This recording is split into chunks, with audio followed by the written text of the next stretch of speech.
हम लोग ब्राह्मण साहित्य पढ़ रहे थे, इतिहास के स्रोत में ब्राह्मण साहित्य पढ़ा जा रहा था, तो उसमें हमने कल वेद बताया था, 4 वेद, जिसको चारों को मिला के संहिता कहा जाता है। 3 वेद को, ऋग्वेद, यजुर्वेद, सामवेद को वेद त्रयी कहा जाता था। और एक होता है प्रस्थान त्रयी, इसमें उपनिषद आता है, ब्रह्मा सूत्र आता है, भगवती सूत्र, इन तीनों को मिला के क्या कहते हैं, प्रस्थान त्रयी कहते हैं। ठीक, ब्राह्मण साहित्य के अंतर्गत हम लोग अब वेद पढ़ेंगे। तो पहला सबसे जो पुराना वेद है हमारा वो ऋग्वेद है। इसका काल जो है 1500 से 1000 ईसा पूर्व, 1500 से 1000 ईसा पूर्व। तिथि कहाँ से निर्धारित है, तो कल हमने जब पढ़ाया था कि एशिया माइनर का बोगज कोई उसी से निर्धारित हुई है। तो 1500 से 1000 ईसा पूर्व ऋग्वेद की चर्चा है। अब इसमें क्या, ऋग का मतलब होता है छंद, ऋग का मतलब क्या होता है, छंद या चरण होता है।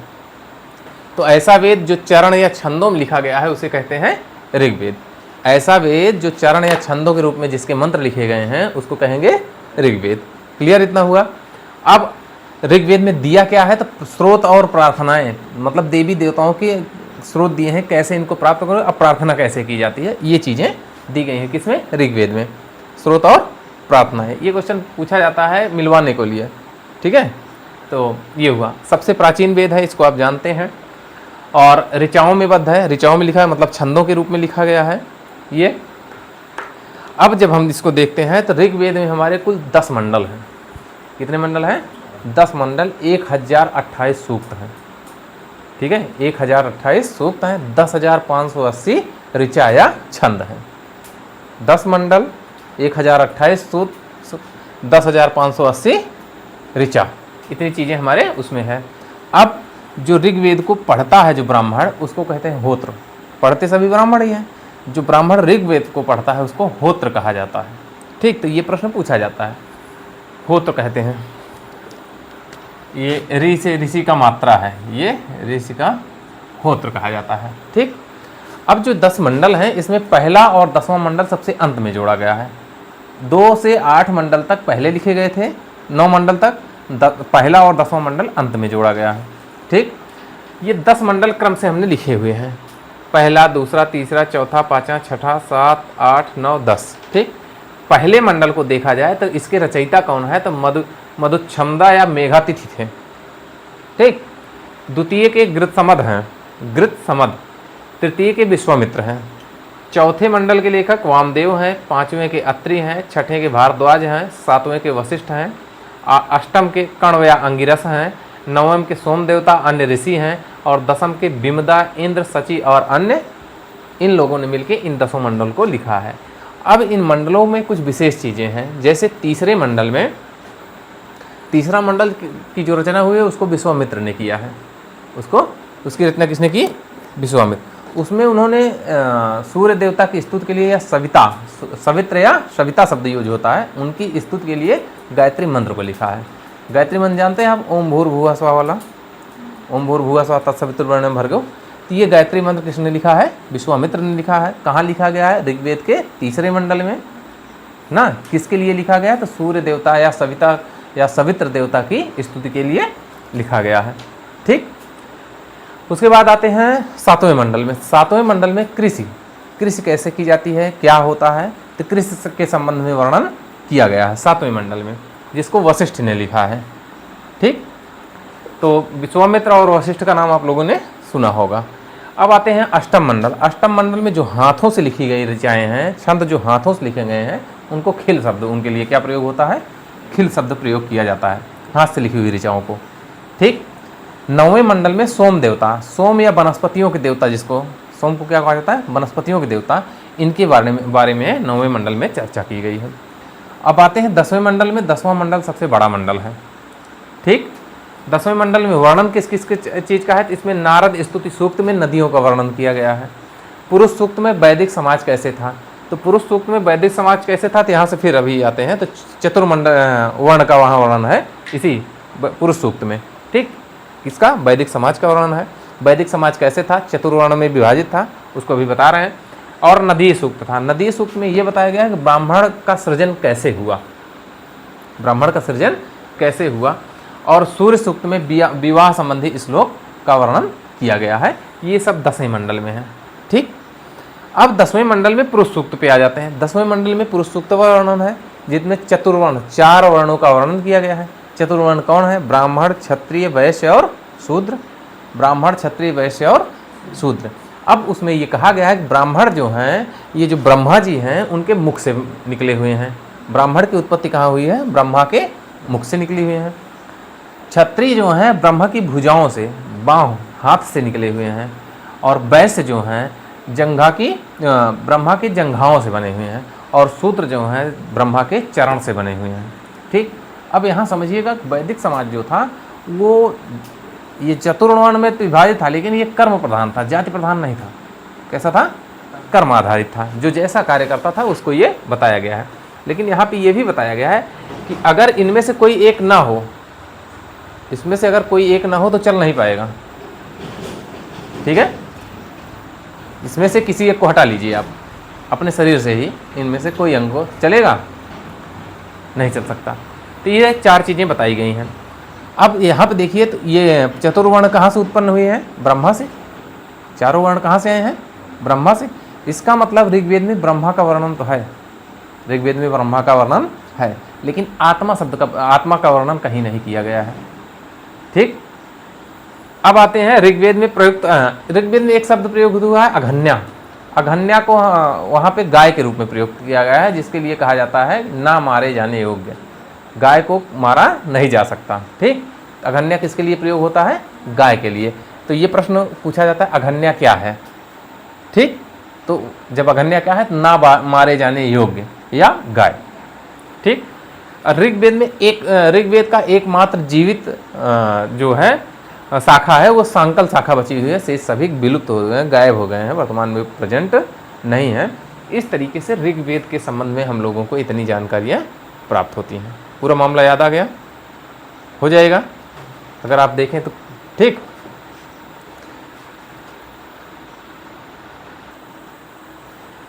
तो ऋग्वेद के बाद यजुर्वेद। यजुर्वेद में क्या दिया है? स्रोत और कर्मकांड।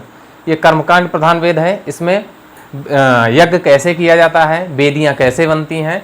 आपने देखा होगा जो यज्ञ होता है तो उसमें वेदी कैसे बनती है, ध्यान से देखा होगा। तो इसमें रेखा गणित का भी परिचय मिलता है। एक तो गोलुआ बनती है यज्ञ, एक ऐसे बनती है और एक ऐसे बनती है। आपने यज्ञ को ध्यान से देखा होगा, यज्ञ की वेदियाँ जिसमें यज्ञ हवन कुंड होता है वो ऐसे 3 प्रकार से 4 बनते हैं।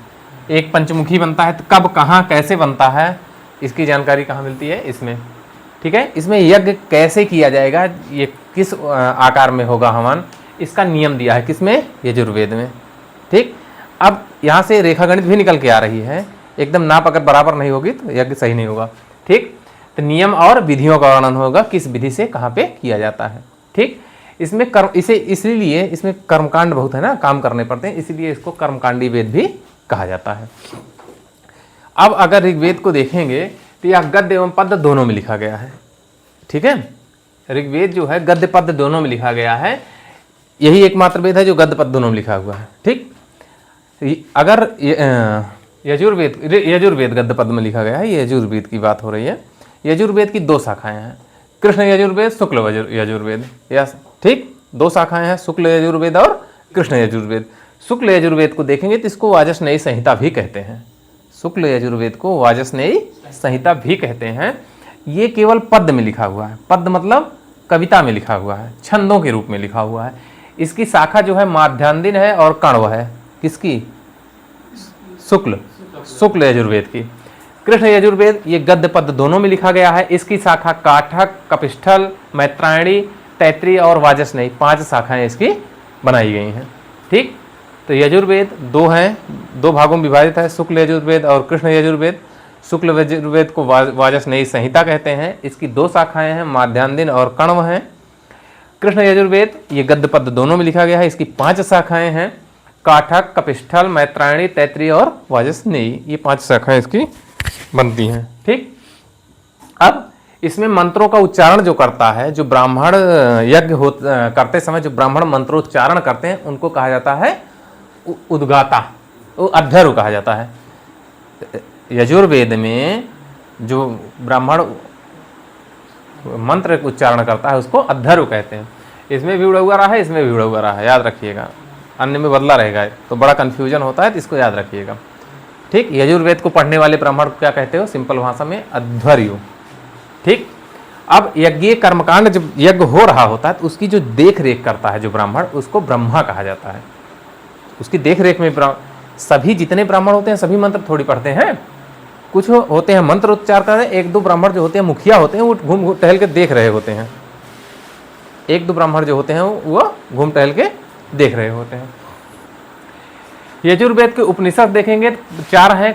कठोपनिषद आपको मिलेगा, कठोप, हमने केवल उपनिषद काट दिया है, कठ शब्द लिखा है, कठ में उपनिषद जोड़ोगे तो कठोपनिषद, ईशोपनिषद, श्वेताश्वरोपनिषद, मैत्रायणी उपनिषद, ये 4 उपनिषद हैं किसके, यजुर्वेद के। 4 उपनिषद, कठ, ईश, श्वेताश्वरो और मैत्रायणी, 4 उपनिषद हो गए। यजुर्वेद का अंतिम भाग जो है उसको ईशावास्य कहते हैं। यजुर्वेद का अंतिम पार्ट को क्या कहेंगे, ईशावास्य उपनिषद कहते हैं, और जिसका मतलब आध्यात्मिक चिंतन है। आध्यात्मिक चिंतन का मतलब हुआ कि अध्यात्म में जो देवी देवता हैं नहीं हैं कैसे हैं, ये जो हमारा चिंतन का क्षेत्र होता है उसका होता है। ये हुआ हमारा कौन सा, यजुर्वेद। ठीक, तो 2-3 वनडे एग्जाम वाली ये यजुर्वेद को अध्वर्य पढ़ते हैं। पहला, इसमें स्रोत और कर्मकांड दिए हुए हैं, इसमें यज्ञ संबंधी नियम और विधियाँ दी हुई हैं। ठीक है, इसके 2 पार्ट हैं, शुक्ल व यजुर्वेद। ये पूछा जाता है वाजस्नेयी संहिता किसको कहते हो, तो शुक्ल यजुर्वेद को कहा जाता है। अब आते हैं सामवेद। साम का मतलब होता है गान, गाना। ठीक, तो ऐसा वेद जिसमें 7 स्वर निकले, सारे गा मा पा धा नी, जानते हैं 7 स्वर होते हैं, वो यहीं से उत्पन्न हुआ है। तो यज्ञ के अवसर पर जो लय ताल में वेदों का उच्चारण होता है वो कहाँ उसका वर्णन है, सामवेद में है। इसको देखेंगे तो इसमें 1810 सूक्त हैं, और जो लगभग कहाँ से लिए गए हैं, ऋग्वेद से ही लिए गए हैं। बस इसको पद्य में है, पद्य मतलब कविताओं के रूप में है, और इसका गान किया जाता है। किसकी बात हो रही है, सामवेद की बात हो रही है। तो गान की बात हो रही है तो इसका मतलब भारतीय संगीत का जनक किसको मानोगे, सामवेद को।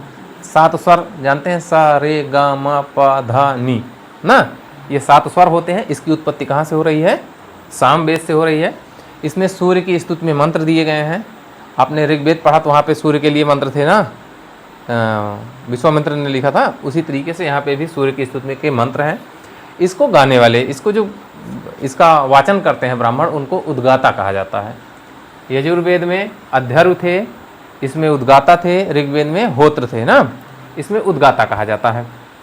ठीक, सामवेद का उपनिषद अगर देखेंगे तो छांदोग्य और जैमिनी 2 उपनिषद हैं। छांदोग्य, ठीक है, सामवेद के 2 उपनिषद हैं, छांदोग्य और जैमिनी है। ठीक, इसमें 1810 सूक्त हैं जो प्रायः ऋग्वेद से लिए गए हैं। शाखाएं इसकी देखेंगे तो कौथुम है, रामायणी है, जैमिनी है, तलवकार है। ये 4 शाखाएं हैं किसकी, सामवेद की 4 शाखाएं हैं। चौथा वेद जो हमारा है वो है अथर्ववेद, या उसे ब्रह्मवेद कहते हैं। इसकी रचना आप देखेंगे तो अथर्वा ऋषि या अंगिरस ऋषि ने किया है। अथर्वा या अंगिरस ऋषि ने किया है इसकी। इसमें 731 सूक्त हैं, 20 अध्याय हैं, 6000 मंत्रों का वर्णन इसमें है। अब इसमें जादू, टोना, वशीकरण, साप, ये सारी चीज़ें का वर्णन कहाँ किया गया है, अथर्ववेद में। ठीक, इसके उपनिषद देखेंगे, प्रश्नोपनिषद, मांडुक्योपनिषद, मुंडकोपनिषद। अब मुंडकोपनिषद जो है इसमें से सप्तमेव जयतो जो शब्द लिया गया है वो कहाँ से लिया गया है, मुंडकोपनिषद से लिया गया है ना। आप देखिए तो अशोक का जो चित्र है, जो शेर है 4, उसके नीचे सत्यमेव जयते लिखा गया है, भारत का राष्ट्रीय प्रतीक के नीचे, तो वो कहाँ से लिया गया है, मुंडक उपनिषद से। ठीक, अब अथर्ववेद में सभा और समितियां हैं। ठीक, तो सभा और समितियों को प्रजापति की 2 पुत्रियां कहा गया है। आगे जब पढ़ेंगे हम ऋग्वेद तो उसमें सभा और समिति किसकी होती थी, कौन बैठक करता था, इसमें शामिल कैसे हुआ जाता था, ये पूरा हम लोग पढ़ेंगे। यहाँ केवल यही जानिए कि सभा और समितियों को प्रजापति की 2 पुत्रियां कहा गया है। ठीक, और अथर्ववेद में आप जो महिलाएं पुनर्विवाह कह लेती थी उनको पुनर्भू कहा जाता था। पुनर्विवाह करने वाली महिलाओं को पुनर्भू कहा जाता था। ठीक, इसका प्रमुख सूक्त का है मानव जीवन से संबंधित है, जिसमें कृषि है, व्यापारिक मार्ग है, रोग निवारण, जादू टोना, राजा का चुनाव, औषधियाँ, साप, वशीकरण। ठीक है, ये सारी चीज़ों का वर्णन कहाँ है, अथर्ववेद में है। ठीक, इसकी शाखा अगर देखेंगे शौनक और पप्पलाद है, तो ये इतने बनते हैं हमारे कौन से, 4 वेद बनते हैं। अब यहाँ से एक चार्ट इसको अलग कर लीजिए। ऋग्वेद जो होता है इसके पढ़ने वाले को होत्र कहते हैं। ठीक। यजुर्वेद जो होता है इसको पढ़ने वाले को अध्वर्यु कहते हैं। सामवेद को पढ़ने वाले को उद्गाता कहते हैं और अथर्ववेद को पढ़ने वाले को ब्राह्मण कहा जाता है। ठीक है, देखिए सब में वही है ना। इसकी रचना अंगिरस ने की। इसका अध्याय है जादू टोना मुंडकोप प्रजापति। इसमें नहीं लिखे हैं क्या? हाँ, तो यहाँ अलग इसीलिए ब्राह्मण कहा जाता है। ठीक, और ये वेद हो गए, ये इसके वाचन पढ़ने वाले, ये क्या हो गए? पढ़ने वाले। यहाँ पे एक और है, वेदों को पढ़ने जो लोग वेदों से अपना रोजी रोटी चलाने के लिए वेदों को पढ़ते हैं उनको कहा जाता है उपाध्याय। ठीक, तो एक और आएगा उपाध्याय को जान लीजिए। अपना जीवन यापन करने के लिए वेदों को पढ़ने वाले। ठीक, ये इतना आप अलग से कर लीजिए, ये पूछा जाता है। ठीक, इस तरीके से हम लोगों ने 4 वेद पढ़े जिसको हम चारों को मिला के संहिता कहते हैं। इसके बाद ब्राह्मण है, आरण्यक है और उपनिषद है। ठीक, ब्राह्मण, आरण्यक और उपनिषद हम लोग अगले दिन पढ़ेंगे।